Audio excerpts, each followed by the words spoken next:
기도하겠습니다. 오늘도 하나님의 거룩한 은혜가 함께하는 귀한 삶이 되시기를 바랍니다. 하나님을 가까이함이 내게 복이다. 이 하나님을 가까이함을 통하여서 정말 하나님이 주신 은혜, 은총이 우리들의 삶의 아름다운 고백이 되시기를 바랍니다. 그럼에도 불구하고 우리는 어떠한 믿음의 삶을 살고 있는지, 이스라엘 백성들의 삶, 참 많은 은혜를 경험합니다. 우리가 경험할 수 없었던, 상상할 수 없었던 많은 은혜를 경험함에도 불구하고 현실이 더 크게 보이는 순간 하나님 앞에 원망 불평하는 그들의 모습을 보게 됩니다. 20장입니다. 20장 2절입니다. 회중이 물이 없으므로 모세와 아론에게로 모여드니라. 아멘. 물이 없어서 모세와 아론에게로 모여듭니다. 없는 것, 늘 우리에게는 궁핍함이 있습니다. 어제 모습에서 오늘의 모습을 비교해보면 오늘 또 아침이 되면 또 궁핍함이 있습니다. 부족함이 있습니다. 그래서 사람에게는 식욕이란 걸 주죠. 하루를 지나면서 또 우리에게 물의 부족함을 느낍니다. 그래서 갈증을 느끼게 되죠. 그래서 사람들이 끊임없이 물을 찾아서 먹게 됩니다. 갈증이 느끼지 않는 사람은요, 물을 안 마셔요. 그러면 탈수 현상이 들어서 어려움을 당할 수 있습니다. 갈증을 느낀다는 것은 어쩌면 좋은 모습입니다.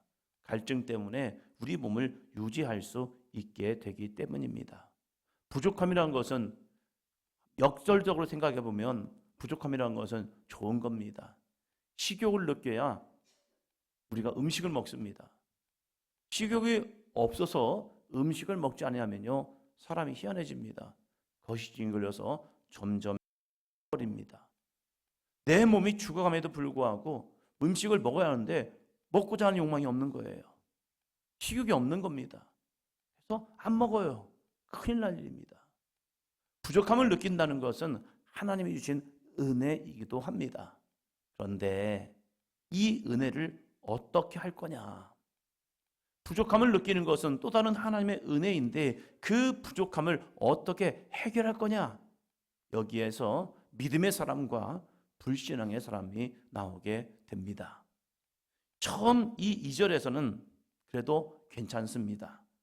회중이 물이 없으므로 자신들이 이 물이 없는 것을 해결할 수 없기에 모세와 아론, 그들의 영적 지도자인 모세와 아론에게 모여듭니다. 모여서 뭘 해야 합니까? 함께 하나님의 은혜를 구해야 하죠. 하나님, 우리에겐 물이 없어요. 우리에겐 물이 없어요. 우리의 신앙의 삶 속에서도 부족함을 느끼게 됩니다. 부족함을 느끼게 되면 어떤 사람은 교회를 나옵니다. 교회에 나와서 잠잠히 하나님의 은혜를 구합니다. 주여! 나에게 이게 부족합니다. 이 문제가 생겼습니다. 이 문제가 있는데 이 문제를 내가 해결할 수 있는 방법이 없습니다. 하나님 앞에 무릎 꿇고 기도하는 영혼들이 있습니다. 어떤 사람은요, 사람과 만나게 됩니다. 하나님을 찾는 것보다 사람을 먼저 찾아가요. 그래서 말을 하기 시작합니다. 아우, 나는요, 이게 없어요. 이게 없어요. 이게 없어요. 이게 없어요. 말을 하다 보면 희한하죠. 이것이 점점점 커집니다. 없는 것이 커지면 잘못하면 원망과 불평이 됩니다. 그러면서 이렇게 말합니다. 나는 사실을 이야기했을 뿐이에요. 맞아요. 사실 이야기한다고 잘못한 건 아닙니다. 사실은 이 사실을 알아야, 깨달아야 하나님을 향한 갈망이 됩니다. 그 사실을 못 느끼잖아요. 무서운 거예요. 통증을 맞는데 통증을 느끼지 못하면요, 신경이 죽어 있는 거예요. 정말로 큰일 날 일입니다. 문제가 생겼는데 그 문제를 느끼지 못하면요, 자신의 영과 혼과 육이 잘못하면 죽어갑니다. 문제를 발생했는데 그 문제를 우리는 자각해야 합니다. 그것이 건강한 사람입니다. 그럼 이 문제를 어떻게 해결할 거냐 이거죠. 출애굽기에서부터 보면 이스라엘 백성들이 출애굽하는 순간부터 늘 문제는 있었습니다. 애굽의 병사들이 찾아왔고 앞에는 홍해가 있었고 이 홍해를 건너고 나서 성경은 3일 만에 이스라엘 백성들이 함께 있습니다. 은혜를 많이 받고 능력을 많이 경험하고 홍해라는 기적을 경험했음에도 불구하고 또 그 홍해를 건너기 전에 뭐 했습니까? 10가지 재앙이 있었잖아요. 그 재앙 속에서 그들은 놀라운 하나님의 은혜를 경험했음에도 불구하고 홍해를 건너는 사건, 그리고 3일 만에 그들이 한 것은 하나님을 향한 원망과 불평이었다는 겁니다. 첫 단추가 간구와 기도가 아니라 원망과 불평이었다는 사실이에요. 그러고 나서 이제 38년의 시간이 지나왔습니다. 이 레위기와 민수기 사이에는요, 수많은 시간이 지나온 거예요. 그 전까지는 1년의 시간이 지났지만, 그리고 이제 레위기 끝나고 민수기가 시작되고, 민수기 이 과정 속에서는 시간이 급박하게 막 지나갑니다. 그리고 드디어 38년의 시간, 거의 약속의 시간이 다 왔어요. 그러고 나서 이들이 이제 가데스를 지나서 다시 조금 더 돌아가는데, 거기에서 그들이 물이 없으므로 이렇게 합니다. 20장 3절이요. 백성이 모세와 다투어 말하여 이르되 우리 형제들이 여호와 앞에서 죽을 때에 우리도 죽었더라면 좋을 뻔하였도다. 여러분, 말을 조심해야 합니다. 아무리 힘들고 어려워도 부정의 말, 어둠의 말, 정말 우리가 조심해야 합니다. 왜요? 우리의 말을 하나님이 듣고 계시기 때문입니다. 너희 말이 내 귀에 들린 대로 내가 너희에게 행할 것이다. 우리가 무슨 말을 하고 있습니까? 문제 있죠. 때로는 화가 나지요. 때로는 짜증도 나요. 때로는 하나님 앞에 하나님 이게 뭐예요? 라고 하고 싶은 마음이 입 밖에 나오려고 막 계속 내 안에서 꿈틀꿈틀거려요. 그럴 때 우리는 알아야 합니다. 아, 내 말을 하나님이 듣고 계신다. 하나님이 어디 계셔요? 아니요. 하나님은 나와 함께 거하고 계시다는 사실입니다. 그럼 나는 무슨 말을 하고 있지? 이걸 스스로 자각해야죠. 백성이 모세와 다투어 말합니다. 다툴 일이 아니죠. 기도를 요청해야죠. 모세요, 우리에게 물이 부족해졌습니다. 그러면 그 전까지는 뭐 했다는 거예요? 물을 마셨다는 거예요. 물이 있었다는 거예요. 이제 물이 끝난 거예요. 물이 끝나면 부족하면 모세에게 부탁을 하면 되잖아요. 모세와 아론이요, 우리에게 물이 부족해요. 이제 어떻게 하면 좋을까요? 라고 상의했다면 모세는 그 방도를 또 하나님 앞에 간구해서 얻어내었을 겁니다. 그런데 습관이 무서워요. 습관이 무서운 것은, 습관은 나도 모르게 툭툭 나온다는 사실이에요. 하지 않으려고 했어요. 그러나 몸에 배었다는 거예요. 몸에 배어서 자기 안에 있는 모국어가 나오고 있는 거예요. 변화되어지는 가는 것 같죠. 점점 변화되어져 가는 것 같죠. 그런데 급박한 상황이 되면요, 다급한 상황이 되면요, 나도 모르게 옛 언어가 또다시 나오는 거예요. 그래서 필요한 것이 무엇입니까? 그걸 깨달았다면, 아, 또 그랬네 라고 하는 것이 아니라 나를 죽이는 수고가 필요하죠. 그래서 사도 바울의 고백, 나는 날마다 죽노라. 내 습관, 내 잘못된 언어, 내 잘못된 방향, 내 잘못된 시선, 이것이 죽지 아니하면 주님을 놓쳐버리거든요. 백성들은 자신들에게 또다시 이 옛 언어가 나오기 시작한 거예요. 종되었던 그들의 삶, 그래서 어떠한 것이 주어지지 않고 늘 어려움과 고난이 오는 그들의 삶에서 늘 던졌던 그들의 모습, 종들의 특징은요, 감사가 별로 없어요. 종들은 매일 주어지는 인생이 정말 죽음 같은 인생인 거예요. 그래서 툭툭 던진 말이 자신도 모르게 이 원망과 불평의 모습이라는 사실이죠. 우리는 어떤 언어를 쓰고 있냐 이거죠. 종의 언어입니까? 아니면 왕의 언어입니까? 오늘 나의 언어는 어떤 언어를 쓰고 있냐 이거예요. 한번 따라합니다. 믿음의 말, 사랑의 말, 소망의 말. 할렐루야. 오늘 하루의 나의 언어가 또 한 번 싸워보시기 바랍니다. 어제의 모습, 그래, 그럴 수 있죠. 그러나 오늘의 모습은 또다시 나에게 주어진 선택의 시간이잖아요. 이 주어진 선택의 시간 속에서 주여, 내 오늘 이 시간 하나님의 말씀을 가지고 오늘 또 시작합니다. 오늘도 기도하며 이 하루를 시작합니다. 주여, 오늘도 나를 붙들어 주셔서 오늘 정신 차리고 믿음의 말을 하게 하시고 사랑의 말을 하게 하시고 소망의 말을 하게 하여 주시옵소서. 사람과 다투는 언어가 아니라 하나님께 소망을 두는 삶이 되게 하여 주시옵소서. 그들이 이 모세와 다투면서 뭐라고 말합니까? 여호와 앞에서 죽을 때에 우리도 죽었더라면 좋을 뻔하였다. 아니죠. 살려달라고 기도를 해야죠. 죽을 뻔한 게 좋은 게 아니라 지금까지 하나님의 은혜 가운데 살았다면 주여 물이 없어 죽을 것 같아요. 그건 현실 맞아요. 그러나 그 가운데서 주여 우리를 살려주세요. 4절 볼까요? 너희가 어찌하여 여호와의 회중을 이 광야로 인도하여 우리와 우리 짐승이 다 여기서 죽게 하느냐. 여러분 우리만 있지 않죠? 모두 있죠? 우리 짐승, 양과 소와 염소도 있는 거예요. 이 38년의 시간 동안요 자기들만 간 거 아니에요. 양과 염소와 소, 많은 짐승들이 함께하고 있는 거예요. 그러면 생각해야죠. 먹을 게 있어요? 없어요? 지금까지 있는 거예요. 근데 놀라운 것은 내 것은 아깝고 하나님이 주지 않는 걸 통해서 하나님 왜 없어요? 이러고 있었던 이스라엘 백성들 거예요. 잘 보면요 있어요. 잘 보면 있어요. 없는 거 같죠? 다급하면 또 나와요. 또 어디서 있단 말이에요. 그럼에도 불구하고 없는 것을 바라보니까 하나님 앞에 원망과 불평이 되는 거예요.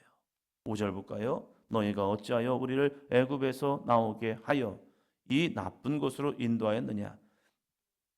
이곳에는 파종할 곳이 없고 무화과도 없고 석류도 없고 마실 물도 없도다. 맞아요. 없어요. 무화과 없고 포도도 없고 석류도 없고 마실 물도 없어요. 그러니까 광야인 거예요. 없는 거 맞아요. 있는 걸 한번 볼까요? 이들에게는 뭐가 있습니까? 하나님이 있잖아요. 전능하신 하나님이 계시잖아요. 구름 기둥이 있잖아요. 불 기둥이 있잖아요. 성막이 있잖아요. 모세가 있잖아요. 아론이 있잖아요. 지금까지 함께한 그들의 동료들이 있잖아요. 이 광야에서 38년을 함께 돌아온 함께한 백성들이 있잖아요. 그들을 바라보면서 와우 하나님의 은혜입니다. 수많은 백성들이 광야에서 함께하는 모습을 보면요 은혜가 있잖아요. 하나님의 거룩한 섭리가 있잖아요. 그런데 이들은 없는 것만 보기 시작하니까 없는 거예요. 가장 재미있는 게 어떤 때는 개척 초기를 보니까 저하고 성도님만 있을 때가 있더라고요. 저한테 이렇게 얘기하세요. 목사님 오늘은 사람이 없네요. 저는요 제가 사람인데 둘은 있잖아요. 둘은 계시잖아요. 저를 보고 예배하세요 하면요 목사님 부담스럽잖아요. 그래서 제가 계속 안 봐요. 한 사람 계셔도 그분만 보고 하는 게 아니라 옆에도 보고 저기도 보고 아무도 없지만 그냥 쓱 하면서 봐요. 왜 혼자 계속 눈 마주치고 하면 얼마나 부담스러우실까. 그분도 저를 못 봐요. 왜? 눈 마주치면 또 애매하니까. 있잖아요. 뭐가 있어요? 제가 있잖아요. 어떤 때는 혼자 예배 드릴 때도 있었어요. 혼자 새벽 기도를 하면요 하나님 앞에 이런 마음이 들어요. 하나님 오늘은 아무도 안 왔네요. 그러면 그 마음이 들어요. 너라도 있잖니. 그렇게 저라도 있네요. 그럼 뭘 합니까? 그래. 예배는 하나님과 나와의 관계지. 먼저. 그럼 이 시간 하나님께 예배하는 거지 뭐. 그 마음이 들어요. 저도 오늘은 아무도 안 오셨으니까 안 할까? 이 유혹이 얼마나 오는데요. 듣는 사람 없는데 혼자 얘기하는 것 자체가 재밌는 거예요. 그러면 이것을 예배라고 할 수 있을까? 예배지요. 예배는 하나님과 나와의 관계인 거예요. 하나님 앞에 내가 드려지는 것이지 사람에게 보여지는 게 아니잖아요. 사랑하는 성도 여러분, 없는 것을 바라보면 불평이 되지만 있는 것을 바라보면요 하나님의 은혜입니다. 아무도 안 왔는데 나라도 왔네. 하나님 감사합니다. 할렐루야. 이 믿음의 신앙이요. 그 있는 것을 볼 수 있는 것이 감사의 시작이라는 겁니다. 모세와 아론은 없는 것 속에서 어떻게 한 줄 아십니까? 6절이요. 중요합니다. 오늘 6절 같이 합니다. 모세와 아론이 회중 앞을 떠나 회막 문에 이르러 엎드리매 여호와의 영광이 그들에게 나타나며. 할렐루야. 다시 한번 읽습니다. 시작. 모세와 아론이 회중 앞을 떠나 회막문에 이르러 엎드리매 여호와의 영광이 그들에게 나타나며. 가끔 가다가 이제 집에 어렸을 때 집에 있을 때 형들은 야간 자율습한다고 좀 늦게 옵니다. 아버지는 이제 일 때문에 외지에 가 계셨고요. 어머니는 저랑 있습니다. 그러니까 어머니가 제가 좀 잘못하죠. 항상 자식이 잘못이죠. 부모가 어머니가 뭐 잘못하시겠습니까? 근데 어머니가 이제 여러 가지 뭐 이런저런 말을 하십니다. 그럼 거기 계속 있으면 계속 얘기하실 것 같아요. 제가 피하는 안식처가 있었습니다. 그 안식처는 교회였습니다. 계속 듣다가 계속 말씀하시면 듣다가 처음부터 가면 이제 안 되죠. 좀 듣다가 어머니한테 이렇게 말했습니다. 엄마, 나 교회 갔다 올게요. 교회로 싹 가버립니다. 한 10시 되면 엄마가 주무셔요. 그때 또 더 있다가 이제 오면 어머니는 늘 밤이면 주무셔요. 그때 오면요 아무 말씀 안 하셔요. 우리가 어떤 문제가 발생할 때에 그 문제 속에 계속해 있으면요 싸움과 분쟁이 되어버립니다. 모세와 아론이 회중들과 함께 있을 때 그 원망의 소리가 계속 들려집니다. 그럼 뭐 해야 합니까? 회중을 떠나야 합니다. 문제 앞에서 괜히 네가 오라 내가 오라, 야 너희는 왜 우리 가지고 그래 해봤자 싸움밖에 안 됩니다. 이 모세와 아론이 선택한 것은 회중 앞을 떠나버립니다. 그러면 떠난다고 됩니까?